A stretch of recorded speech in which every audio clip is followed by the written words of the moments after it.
everybody. Thanks for joining us for this latest update of the Precision Brief. I'm Simon Spire, founder of Data Agents. We work with marketers who are sitting on more data than ever before, have got access to all sorts of AI tools, but they're struggling to make faster, better decisions. And our work is really about closing the gap between expectation and practical uses of data. So very much outcome focused, technology second. And the Precision Brief is a series of honest conversations with people who are experts in what moves the needle when it comes to marketing, and specifically data-driven marketing. So there's no panels, there's no script, no presentation. It's just useful tips and advice from people who've driven outcomes at the sharp end. And one of the things I've been fascinated by is synthetic intelligence, synthetic data. And I'm really pleased to have David join me today to kind of explore that a little bit more and talk about how synthetic research is really sort of permeating all facets of marketing. So, David, thanks so much for joining me. Why don't you introduce yourself? Yeah, thank you, Simon. Yes, I'm David Dobrin. I'm the CEO and co-founder of Original Voices. And we're building what we call the human context layer for AI, and to bridge the gap between AI and its understanding of real people. It's powered by a consumer platform we've built, a network of digital twins where real people create, train and manage an AI version of themselves to answer questions and give feedback on their behalf.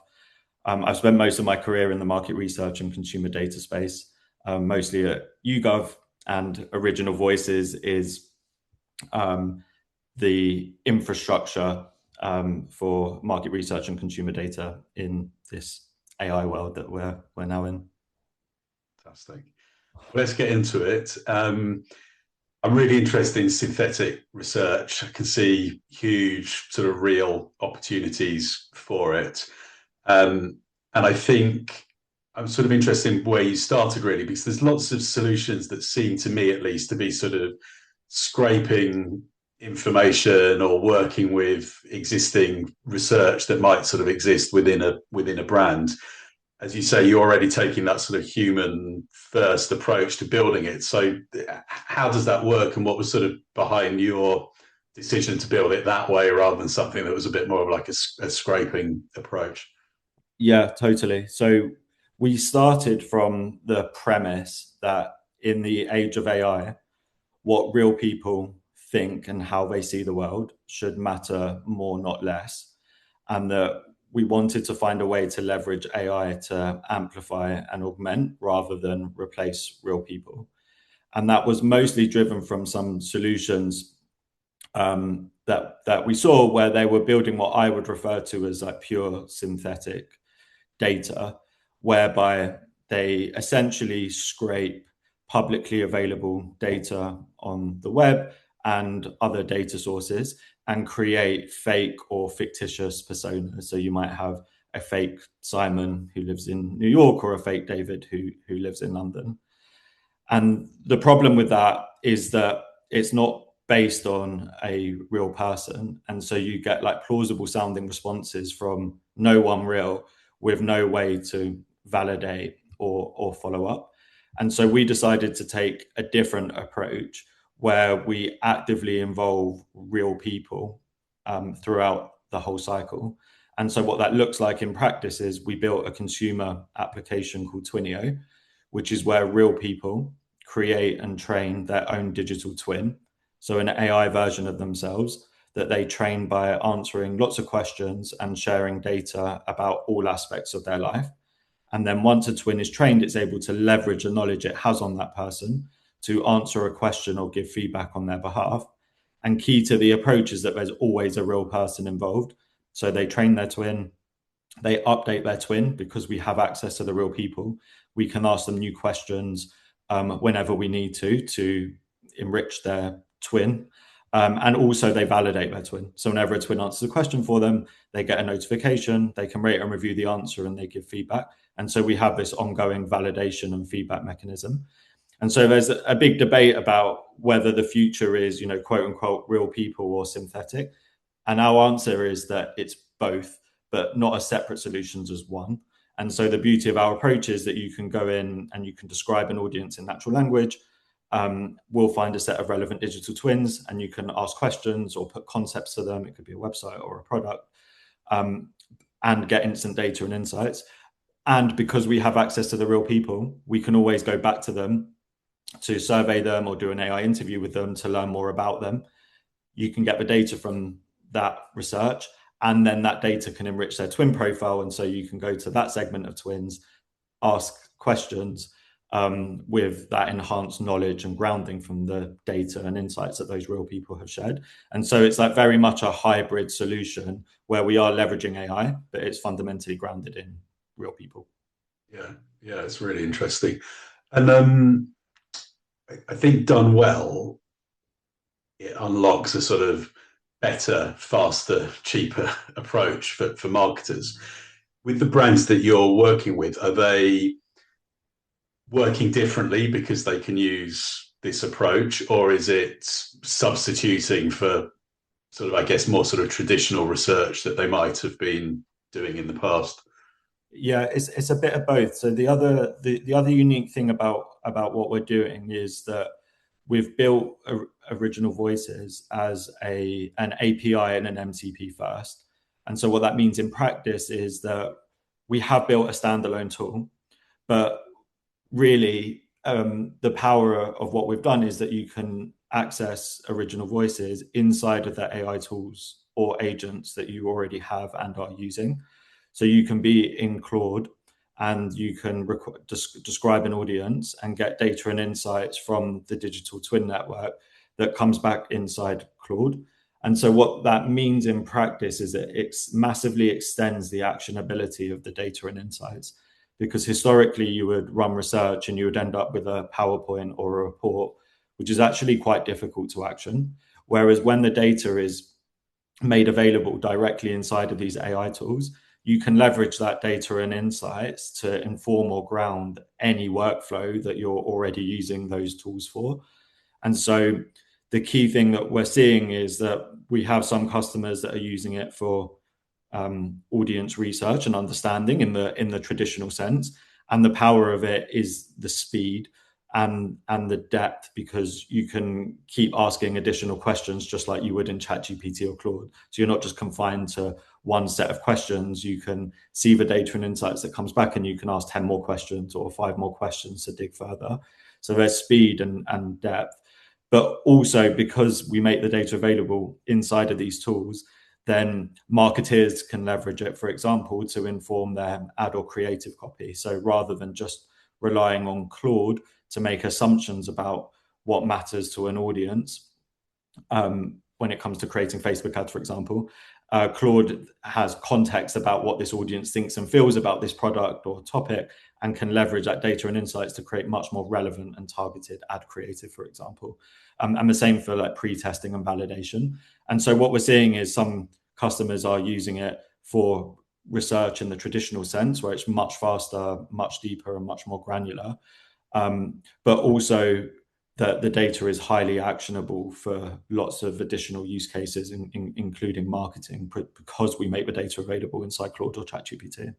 Yeah. Having worked with you and worked with the tool, it's the fact that it's sort of so integrated into those surfaces, I think, is the power of it, because you can just be asking questions on the fly as you're exploring a territory or an idea. You can be getting consumer feedback in the chat immediately.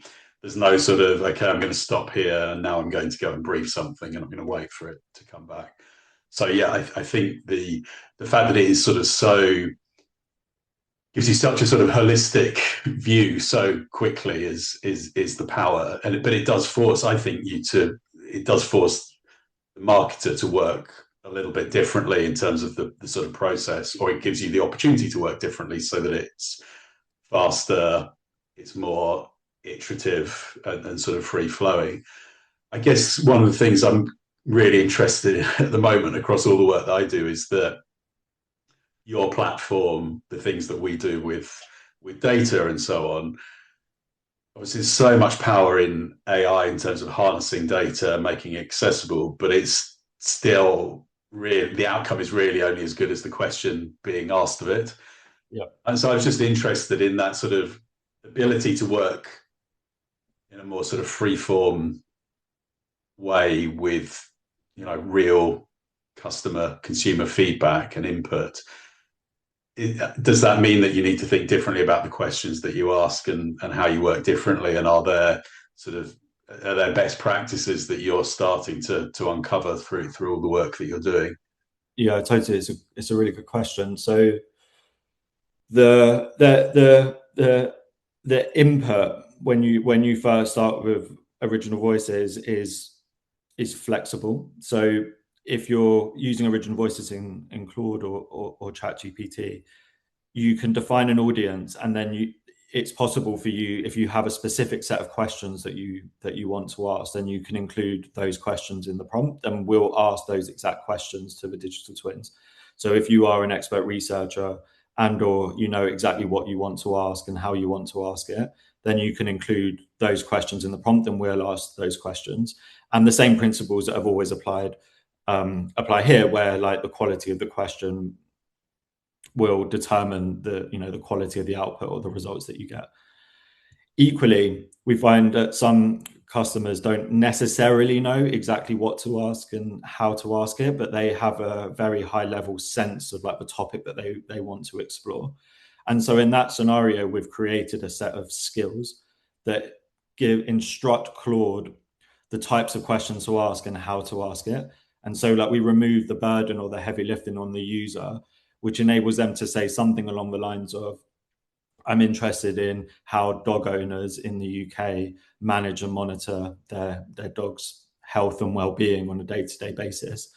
And when that type of prompt comes in, then Claude will automatically defer to one of the skills that we've created, where we tell Claude the types of questions that they should construct in order to get like the most relevant outputs. And so it might take the topic and come up with 12 really high quality questions, and then those questions go to the digital twins.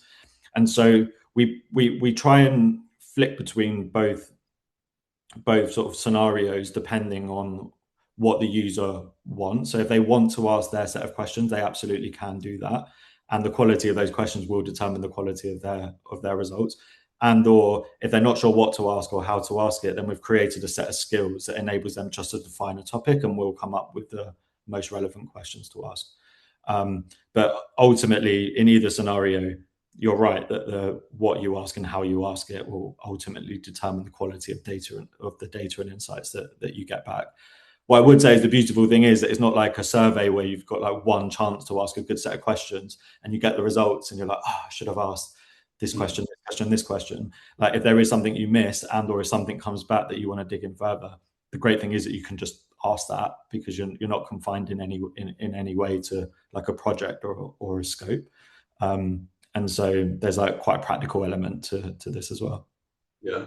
And in the work that I've done with you, it's worked really well from that almost like a sort of focus group, as qual type, Yeah, absolutely. exploratory type stuff.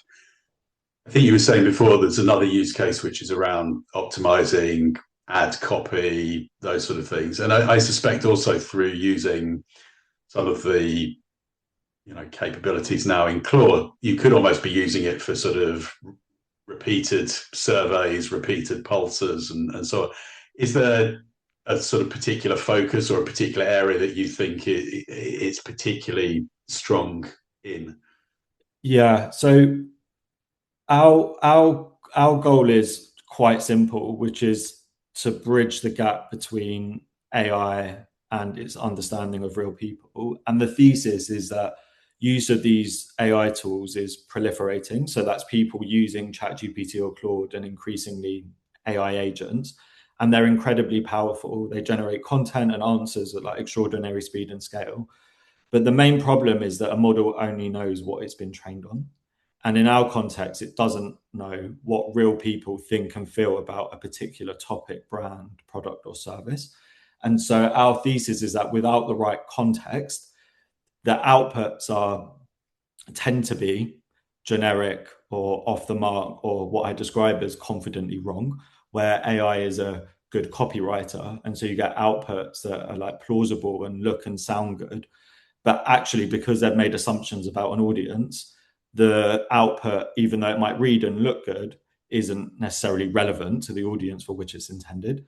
And so that's where we want to bridge the gap by building what we call the human context layer, where we make data and insights about particular audiences available in the context window of an AI model or agent to ground its decision making and outputs in real human perspective rather than AI guesswork and assumptions.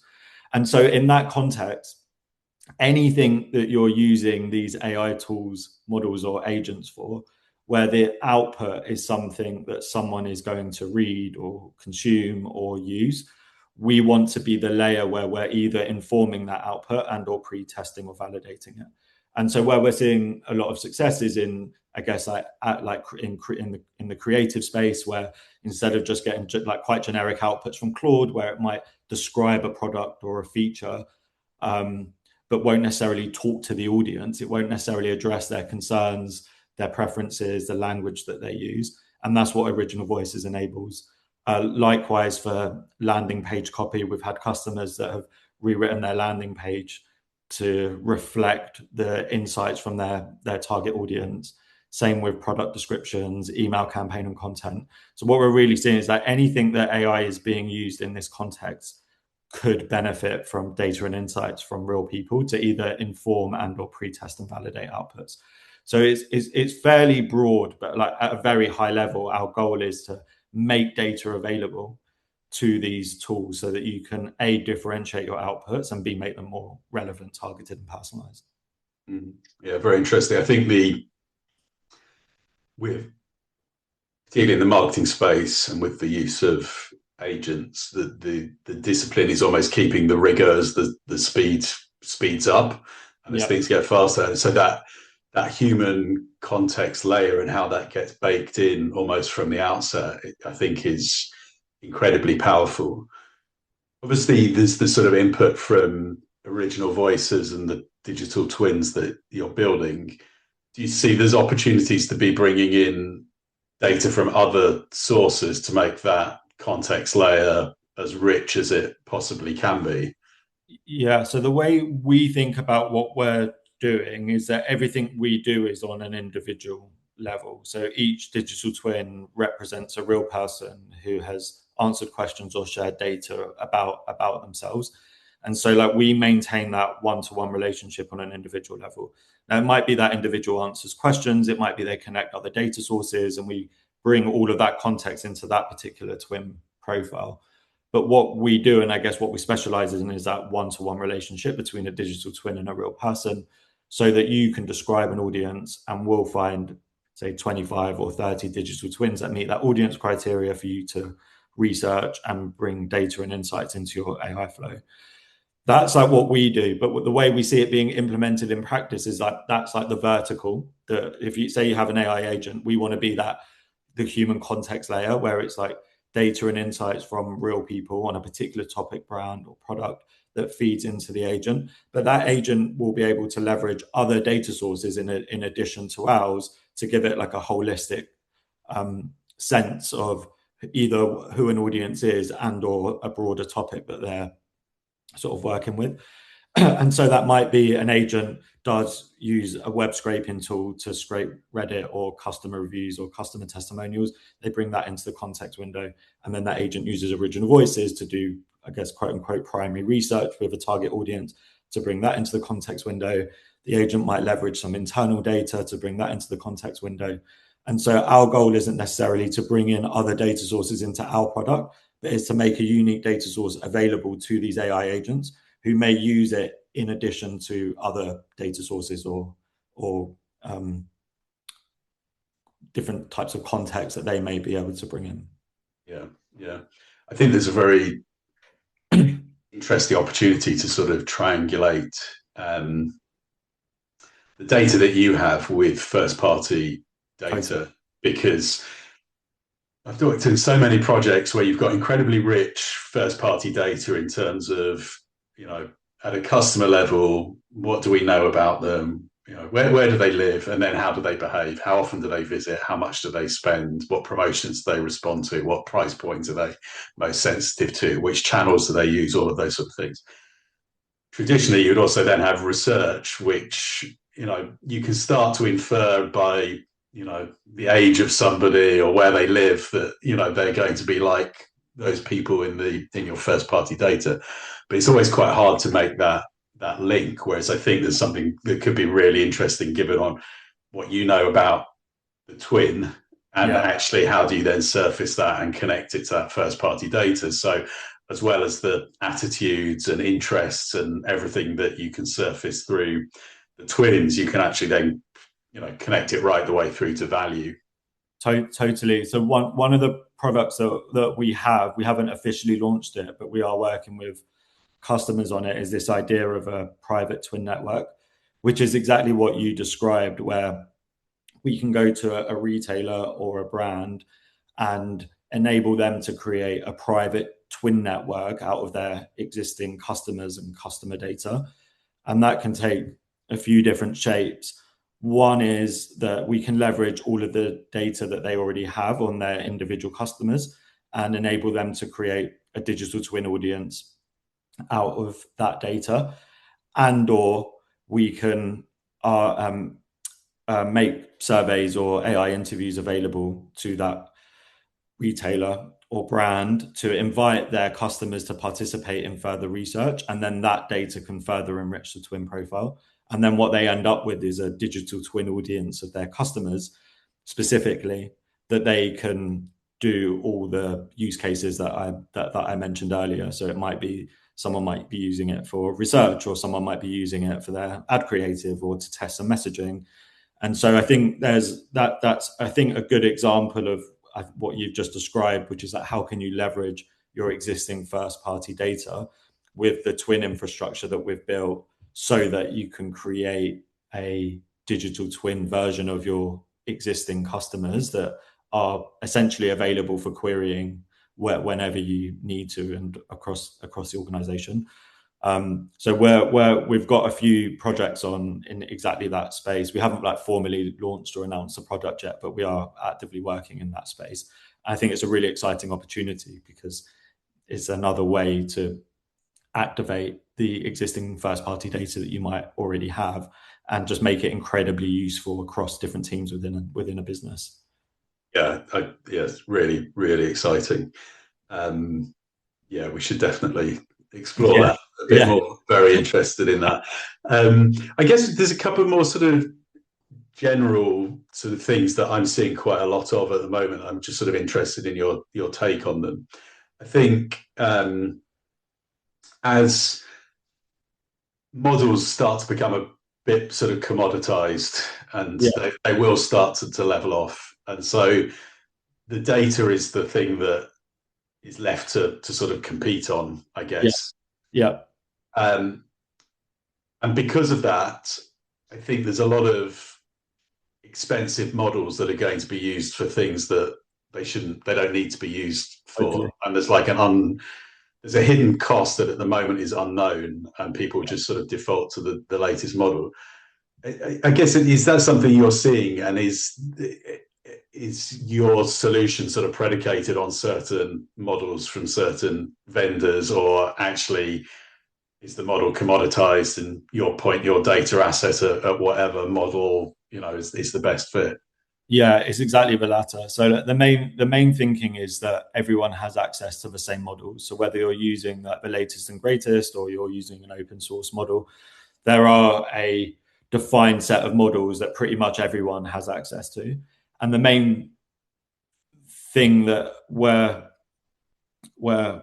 sorry, let me start again. The When everyone has access to the same few models, there's sort of two problems that emerge. One is differentiation, because everyone has access to the same few models. Outputs often look and sound the same. And the second is relevancy. Is all of these models don't know what real people think and feel, and so they guess. And so our bet is that the future and the winners won't necessarily be those that are using the latest AI models because everyone has access to them. It will be those that are feeding those models better context. and that's where we want to that's where we want to play and be that context layer.